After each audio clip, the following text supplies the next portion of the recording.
Hi friends, welcome to my channel. మీరు చూస్తున్నారు Kranti traveller. మనం ఈరోజు అయితే వరంగల్ భద్రకాళి అమ్మవారిని దర్శించుకోవడం జరిగింది. అదేవిధంగా కొద్దిగా ముందుకు వచ్చినట్లయితే మనకు మహాలక్ష్మి అమ్మవారి టెంపుల్ కూడా ఉంటుంది. అక్కడ కూడా మనం విజిట్ చేయొచ్చు.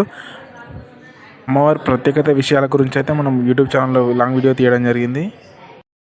ఫ్రెండ్స్, ఇక్కడ మహాలక్ష్మి అమ్మవారు అయితే చాలా మహిమగల దేవత అని అంటూ ఉంటారు భక్తులైతే.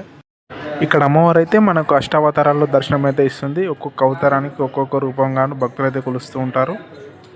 విజయానికి గాను విజయలక్ష్మి అమ్మవారికి అయితే దర్శనం చేసుకో ఐశ్వర్యాల కోసం అయితే ఐశ్వర్యలక్ష్మిని దర్శనం చేసుకోవచ్చు.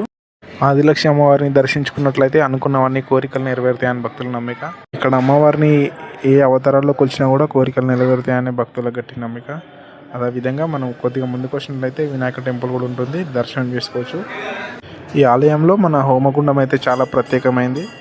ప్రత్యేక పూజలు నిర్వహించే వరకు మనకు హోమం అయితే కాలుస్తూ ఉంటారు భక్తులు అధిక సంఖ్యలో వచ్చి.